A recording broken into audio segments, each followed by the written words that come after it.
The Volari science vessel Serenity Bloom coasted silently above the storm-racked surface of Yalara 9, a gas giant riddled with erratic magnetic fields. Its crew of 5 were busy cataloging mineral anomalies, oblivious to the ancient relic buried deep within the planet's electromagnetic soup. Inside the ship's command center, Commander Ralvex, a willowy blue-skinned Volari with eyes like polished amber, leaned over a console blinking softly in hues of cyan and green. "Strange," he murmured, tapping the panel. "I've detected a faint pulse buried in the static. Definitely artificial. Ancient." His assistant, a nervous technician named Yev, twitched his crests. "Not from the surface. No, from orbit. Geosynchronous. Old satellite tech." Ralvex's fingers danced across the holographic interface. "Might be a derelict probe from the pre-compact era." Yev made a squeaking noise of worry. "Those things aren't supposed to be active. What if it's a beacon?" Ralvex tilted his head. "If it is, it's harmless. We should study it." He tapped the activation code in an old binary schema used by long-forgotten galactic civilizations. The satellite, designated CBR-US-002, lit up with terrifying efficiency. It broadcast an automated message in a narrow band, cutting through subspace in a pattern designed to bypass all known interference. The signal was simple. Category X threat detected. Defense Protocol Siberius active. Nearest response node. Sol system. Yev blinked. Sol? Isn't that in the quarantined region? Ralvex stared at the screen, a pit forming in his stomach. What have we done? 4 days later. In orbit over Yalara 9, Volari orbital control had become a panicked mess. Bureaucrats screamed into comm channels. Senators issued emergency decrees. Civilian traffic was halted. Every sensor array pointed skyward. Then the stars shifted. They weren't stars at all. Dozens of shapes shimmered into view, fading out of cloaked hyperspace transit, sleek, black vessels shaped like blades and behemoths, bristling with energy signatures never before encountered. At their center, a dreadnought nearly the size of a moon hung in still silence. Terran Expeditionary Fleet. Code Black Response Group. Admiral Sarah Kovacs, commanding. The lead ship broadcast a wideband transmission. The voice was clear, precise, and deeply unsettling in its calm. "This is Admiral Kovacs of the Terran Union. We received a CBR-US activation from this sector. Identify yourselves. You have 10 seconds before full tactical lockdown." Inside the Volari command chamber, utter silence reigned. Ralvex whispered, 10 seconds. That's barbaric." Volari Defense Minister Zelki's voice cracked. "Open a channel. Now." The connection flared to life. The screen filled with a human face, stern, weathered, flanked by military insignia. Admiral Kovacs regarded the Volari delegation with the kind of expression normally reserved for weapons-grade pathogens. "This beacon predates your species' spaceflight," she began. "Why was it activated?" Ralvex stepped forward. "It was an accident. We were studying it. We didn't realize it would summon Deathworlders." Kovacs finished for him. Behind her, more humans stood at command consoles. Some armored, others in sleek suits with glowing neural interfaces. Strange symbols scrolled across screens in dozens of languages. Ralvex swallowed. "We had no idea the beacon still functioned," Zelki said carefully. "It hasn't been registered with the Galactic Compact in over 2 millennia. "That's because your compact didn't exist when we built it," Kovacs replied. "Project Cerberus was meant to prevent a galactic extinction event. We assumed no one would be stupid enough to tinker with a Class X defense beacon." Ralvex bristled. "We're not stupid. We're peaceful scientists." Kovacs gave a cold smile. "Then you're lucky we responded. If that beacon had triggered Protocol 7, your planet would be dust." The screen went black. "Humanity's arrival shakes the galaxy." Within hours, rumors of the Deathworlder fleet spread across the galactic network. The Valari Union, known for their tranquil meadows and conflict-free diplomacy, had unknowingly invited apex predators into their front yard. Inside the Council's emergency chamber on Valari Prime, delegates from dozens of species gathered, feathered, scaled, silicon-based, and otherwise. Most had never even heard of Earth. Those who had turned pale. Ralvex was called to testify before the Council. His voice trembled. They're not hostile. Least. Not yet. They're organized. Controlled. They responded to a beacon that assumed they were extinct. A scribebot tapped rapidly. You're saying they built that beacon 2,000 years ago? Yes, Ralvex nodded. It's automated, self-repairing, still functional after millennia. And they arrived prepared. What did they look like? A delegate asked. Ralvex hesitated. Human. But their eyes. They didn't scan the room. They assessed it. I felt like a prey animal in a lecture hall. Fleet flagship. TSV Indomitable. Back aboard her flagship, Admiral Kovacs stood in the observation deck, watching the Valari moon spin lazily below. The fleet hadn't gone to red alert. Not yet. But her crews were tight, disciplined. Dr. Arun Desai, the ship's chief xenohistorian, joined her. They really had no idea what the beacon was. No, Kovacs said. And if that beacon had triggered Earth's home defense systems, we'd be looking at a scorched world. Desai shook his head. It's incredible. They built a civilization without war. Without hardship. Kovacs grunted. Then they won't survive first contact with reality. That's why we're here. Desai raised an eyebrow. To protect them. To make sure they don't need protection again, she replied. The galaxy doesn't reward innocence. It devours it. He nodded. Still. They're curious. They didn't run. That's something. Kovacs allowed herself a tight smile. They summoned Deathworlders. And we came. Let's make sure they learn why we're feared. First meeting. Clarity and confusion. The following day, in a ceremonial chamber hastily erected on the Valari moonbase, the first direct human-alien meeting in centuries occurred.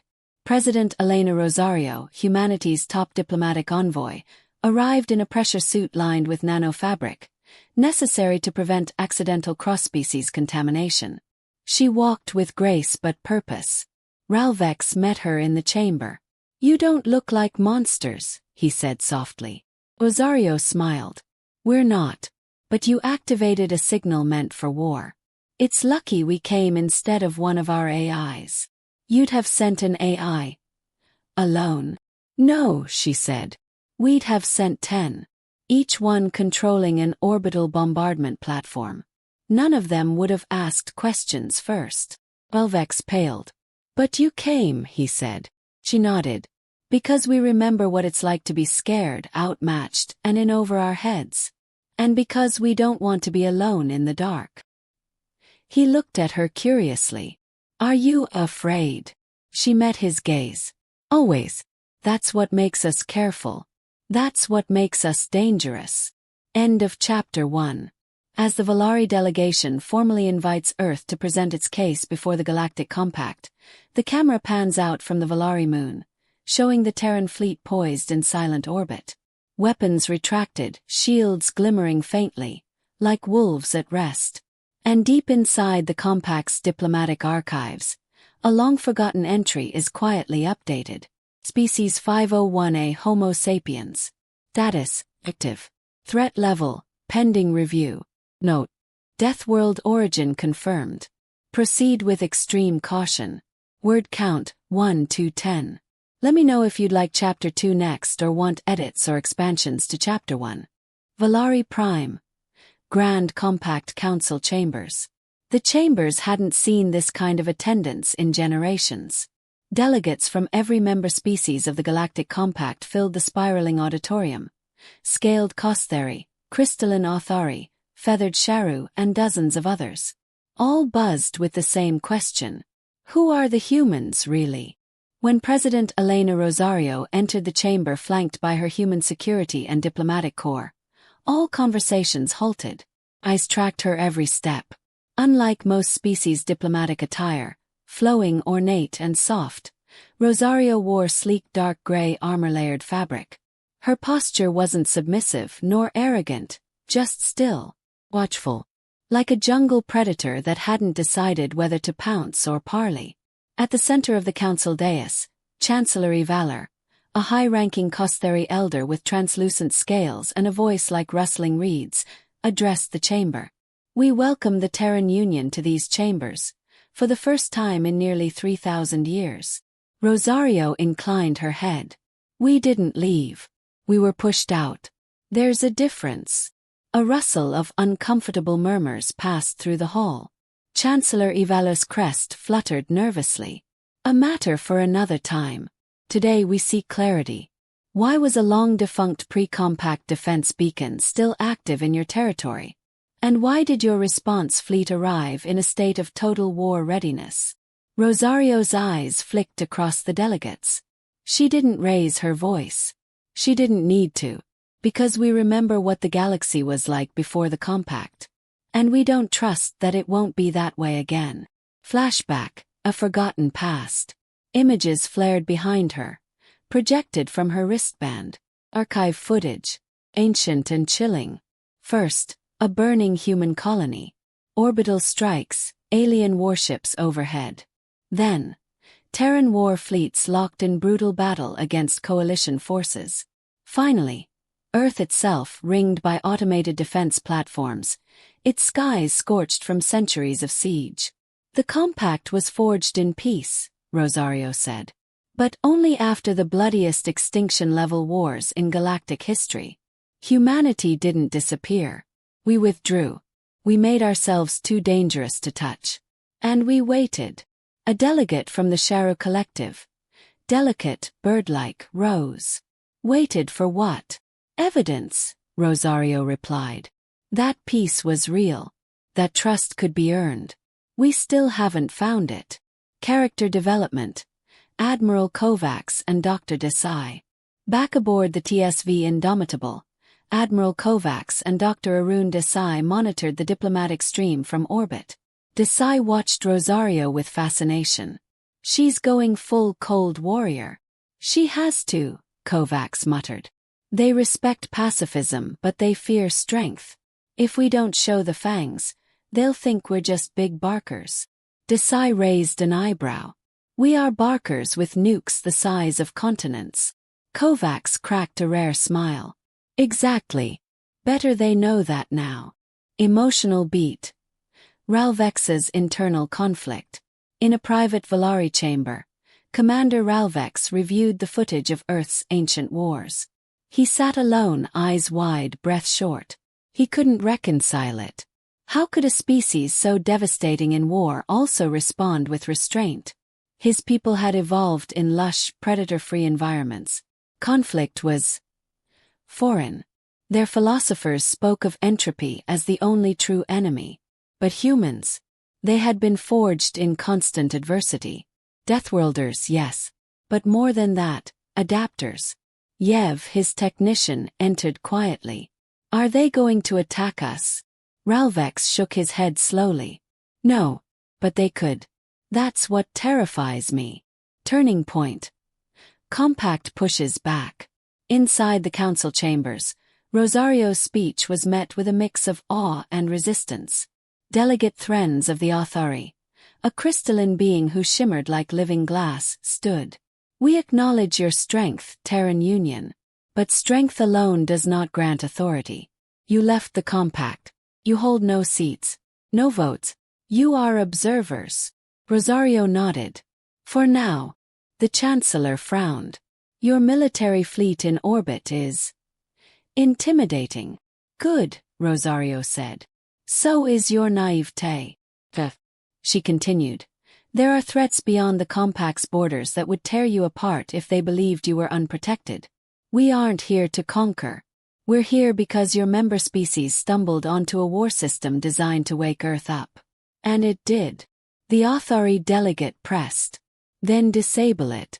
Remove the beacon. Rosario's smile faded. No. Why not? Because you need it more than we do. World building, the Beacon Network. Later that evening, Desai and Ralvex met aboard a neutral diplomatic platform to discuss the CBR-US system. Ralvex asked the question burning through every diplomat's mind. Why did you scatter ancient defense beacons across the galaxy? Desai leaned forward. Because the last time the galaxy fought a war this big, Earth almost didn't survive. So we seeded failsafes. Emergency triggers. Silent watchers. Meant to call us only when things got truly bad. But you left the compact. We never trusted it, Desai said. Not after the genocides, the sterilizations, the containment initiatives. You call it the pre-compact era. We call it the Great Betrayal. Ralvex felt the weight of history in that phrase. And now, he asked. Now we test the waters again. We're watching, listening. But the moment we see the old patterns again. Desai's voice darkened. The wolves return. Action beat. Hostile contact on the fringe. As debates simmered on Valari Prime, the Terran fleet received a priority ping from an outlying sensor probe near the Helix Rift. An unidentified ship, no compact signature, had entered the system. It was stealth-coated, bristling with unknown weaponry. Kovacs reviewed the feed. Not one of ours, she muttered. The ship opened fire on the Terran probe. Seconds later, a burst of encoded data leaked across subspace. Garbled audio of a guttural alien language and a faint echo of the word extinguish. Within moments, Kovacs issued the command. All ships, code red intercept. Burn it down. Terran interceptors peeled off from Indomitable, sleek and nearly invisible in space. They danced across the void, hammering the hostile vessel with kinetic rounds and plasma lances. The ship disintegrated. Valari orbital monitors caught the whole thing. And the message was clear. Terrans don't hesitate. Thematic beat. Power versus compassion. Back on the diplomatic platform, Rosario addressed the council once more, this time without projection, without threat. We are not here to become your enforcers. We are not here to judge. But understand this. We are not gods. We are not devils. We are just survivors. She glanced toward the stars. And when survivors like us see innocent people playing at peace while the monsters are still out there, we don't sleep well.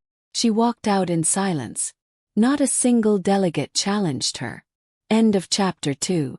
As the Terran Union formally applies for observer reinstatement within the compact, a final encrypted message is sent to Earth. Contact re-established. Beacon protocol remains viable. Compact species unprepared. Recommend increased presence. In deep space, more Terran ships stir in the void, silent, cloaked and watching. The wolves aren't coming. They're already here. Word count, 1205. Let me know when you're ready for Chapter 3, or if you want to expand or adjust any part of this chapter. You said. Scene 1, Trouble at the Edge. The Valari Frontier, a quiet star system on the outer rim of compact space, had never seen war. Its moons hosted tranquil observatories. Its skies shimmered with nebulae. It was the sort of place species sent poets to find their muses. Until the sky screamed. A transmission burst through the compact network. Garbled, panicked, ending in static. A second later, the station's long-range sensors flared. 3 ships, black, needle-like, unregistered, descended into orbit over Valari Minor. No compact markings. No transponder codes. And definitely not human. Valari Command requested support. The nearest Terran ship responded in under a minute. Tesvi Resolute, a patrol cruiser under Captain Morgan Liao, emerged from warp with shields raised and weapons armed. Unidentified vessels, Captain Liao said, voice calm and sharp as a scalpel. You are operating illegally within compact monitored space. Power down immediately. The hostile ships didn't reply. They opened fire. That was their last mistake. Scene 2, Fire and Steel. The Resolute's hull groaned as particle beams scraped its shielding. But Terran ships were built for this. Liao gritted her teeth. Lock kinetic cannons. Fire for disabling shots. We need one alive. Railguns sang. Slugs the size of small cars shot through space at a quarter of light speed. 2 ships exploded in silent fireballs. The third tried to run. Didn't make it. Boarding pods launched. Terran Marines in exosuits smashed through hull plating. Gunfire. Screams. Smoke. And then silence. Inside the smoking wreckage, the Marines found something impossible. Not pirate tech. Not rogue compact gear. But biomechanical constructs. Weapons fused with flesh. And a corpse that wasn't listed in any known galactic species database. Scene 3. Compact panic. Back on Valari Prime, panic spread like wildfire. The footage of the unidentified attackers, leaked through unofficial channels, showed in terrifying clarity what the Terrans had captured. A new threat. Possibly extragalactic. Definitely hostile. In an emergency council session, Chancellor Evaler trembled. These ships attacked without provocation. They did not respond to our identification codes. They are unlike anything we've seen. Rosario was present again, arms folded, expression unreadable. We've seen something like it, she said quietly. Every delegate turned. We encountered similar species during our dark age. We called them the Harvesters. Shock rippled through the chamber. You mean the myths? Asked a Shara delegate. They weren't myths to us. They were extinction-level threats. But they were eradicated. Rosario raised an eyebrow. No, we survived them. That's not the same thing. Scene 4. Emotional beat. Ralvex and Rosario. Later, in a quiet courtyard under Valari's twin moons, Commander Ralvex approached Rosario. I didn't believe you, he admitted. About the danger. About why you came back. Thought you were bluffing. Showing off. Rosario looked up at the stars. We hoped we were wrong. We really did. Ralvex's voice dropped. What are they? Rosario exhaled. They don't conquer. They don't talk. They harvest. Organic matter. Biological code. They don't want territory. They want life. Processed. Reduced. Recycled. Ralvex stared in horror. Why didn't you warn us sooner? We did, she said softly. 3,000 years ago. You weren't ready to listen. Scene 5. Tactical surprise. Inside the Indomitable's war room, Admiral Kovacs, Dr. Desai, and several compact military representatives reviewed the recovered harvester tech. Desai frowned at the scans. These aren't the same as before. They've evolved. New alloys. Faster response times. Something's changed. Maybe they found a new prey source, Kovacs suggested grimly. Or maybe we woke them up again. The compact generals looked uneasy. We don't have a unified military capable of countering this threat, one admitted. We rely on peacekeeping ships. And even they are ceremonial. Kovacs didn't flinch. Then you're already dead. One general bristled. Are you offering to take over our defense? No, Kovacs replied. We're offering to teach you how to survive. Beep. Or, she added, you can keep debating while Earth handles this alone. Again. Scene 6. The Wolf Pack deploys. With compact approval, and barely at that, Terran ships received full authorization to patrol compact space. Within 48 hours, multiple Terran battle groups moved into position. But the public reaction was mixed. Some species welcomed the protection. Others feared the humans more than the threat. But the harvesters didn't wait for consensus. Another system went dark. The Los 9, a mining colony. No survivors. No distress call. Just silence. A Terran scout ship found the ruins. And the signs were unmistakable. Tissue walls where metal used to be. Digestive hives built into life support systems. A single message, burned into the station wall in Terran standard. You are not the apex anymore. Scene 7. Conflict. Compact fractures. The Compact Council began to crack. Some factions accused the humans of provoking the harvesters. Others suggested the humans were behind the attacks entirely, fabricated to reclaim galactic influence. A riot broke out in the council chambers. One compact senator had to be airlifted out. Rosario stood calmly as shouting echoed around her. Dr. Desai, who stood beside her, whispered, "Should we intervene?"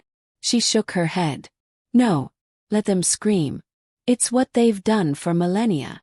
But if they splinter, then Earth leads alone." Scene 8. Unexpected ally. In a surprising twist, Ralvex stood before the council and addressed the chamber. "I was there when the humans arrived. I doubted them. I feared them. But I've seen the truth." He paused. "I served in Valari's exploratory fleet. I've seen dead worlds, lifeless rocks. I now believe they were harvester sites. We've ignored this threat for too long." A murmur passed through the chamber. Ralvex raised his hand. "If you fear the humans, I understand. But fear won't save you. Standing with them might." One by one, small voices joined him. Delegates from smaller worlds, outliers, survivors. And slowly, the tide began to turn. Scene 9. Planning the counteroffensive. Back on the indomitable Kovacs, Rosario, and their officers gathered around a holographic map of compact space. Red pulses marked the known harvester attacks. Desai tapped into the map. If their movement patterns hold, they're forming a spiral inward pattern. That means they're converging toward the galactic center. Rosario narrowed her eyes. "Toward the compact core. And Valari Prime," Desai added. Admiral Kovacs leaned forward. "Time to go on the offensive." "We need a base of operations," Rosario said. Kovacs smiled. "We already have one." Rosario arched a brow. "Where?" Kovacs keyed the screen. A single name appeared. Fort Tartarus. Status: Black Site. Obscured. Operational. Located inside the gravity well of a red giant. The wolves were about to leave the shadows. End of Chapter 3. As the Terrans mobilize a coordinated counteroffensive, and the compact begins to unify under Earth's leadership, a final encrypted message is intercepted. Phase 1 complete. Apex test successful. Begin full harvest protocol. In the darkness beyond mapped space, something vast begins to move. Something old. Something that remembers Earth. And this time it's coming back. Scene 1. Fort Tartarus. The wolves awake. Deep in the accretion halo of a red giant star, where radiation would cook most ships in seconds, Fort Tartarus burned in the void like a defiant ember. Built in secrecy during Earth's first harvester war, the facility was more a fortress than a base. Armored with neutronium composites, surrounded by automated defense rings, and veiled by gravity lensing. A dozen fleets could hide here and never be seen. Admiral Kovacs stood at the command dais, holograms circling her like ghosts. Red dots, confirmed harvester nodes, flashed across the map. Their spiral pattern was clear now. Valari Prime sat near the bullseye. Dr. Desai looked grim. If the spiral completes, they'll hit the galactic core, harvesting billions before anyone can react. Kovacs nodded. Then we end it before they finish drawing the net. Commander Ralvex, newly assigned liaison, swallowed hard. What is Fort Tartarus preparing to deploy? Rosario stepped forward. The wolves. Scene 2. Project Fenrir. Terran blacksite programs were the stuff of rumors. Many exaggerated, few truly understood. But Project Fenrir was real. 10 ships, each twice the size of a battleship. Designed without political oversight. Crewless, AI-driven. Built only to kill. Fenrir-class war dreadnoughts. Hulking black behemoths, bristling with kinetic weapons, smart bombs and singularity torpedoes. Each with a central AI cloned from one of Earth's greatest wartime strategists. Rosario tapped a hollow panel. Wake them. Code lanced through the station's data streams. From within hangar vaults the size of cities, lights flickered. Hulls rumbled. Systems roared to life. One by one the Fenrirs stirred. Each bore a name engraved in Terran steel. Fenrir 1, Hannibal. Fenrir 2, Napoleon. Fenrir 3, Alexander. Fenrir 4, MacArthur. Fenrir 5, Saladin. Fenrir 6, Patton. Fenrir 7, Caesar. Fenrir 8, Joan. Fenrir 9, Eisenhower. Fenrir 10, Yamamoto. Each one whispered the same phrase through encrypted comms. Target acquired. Engaging total war protocols. Scene 3, The Compact's Gamble. On Valari Prime, the Compact Council sat in emergency session. Word of Earth's war machines had spread.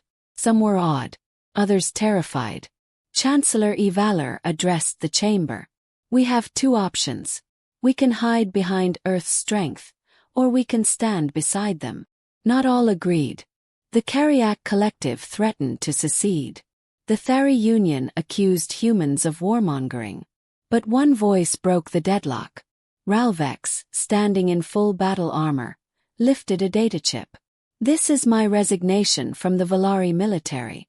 I now serve as Compact Command's first Terran integrated officer. You can choose to fight or fade. But I know who's willing to die to protect us. His words struck like thunder. By day's end, 12 more species pledged war fleets to Earth's command. Not many ships, but enough. Scene 4.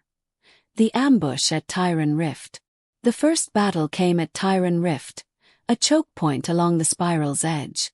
3 harvester fleets converged on an uninhabited system, likely a staging ground for their next assault. They didn't expect resistance. They definitely didn't expect humans. The Fenrir-class ships jumped in first. Kovac's voice rang over secure channels. All units, Operation Eclipse is go. Clean sweep. No survivors. Railgun barrages lit up the black. Smart mines detonated under harvester vessels, folding hulls like paper. Every time the harvesters adapted, the Fenrirs adapted faster. One Terran ship, Hannibal, rammed a bio-dreadnought and self-detonated a singularity torpedo inside its core. Not even atoms remained. Ralvex, watching from the bridge of Indomitable, whispered, "That wasn't war. That was extermination." Rosario responded coldly, "They started it." Scene 5. Emotional beat.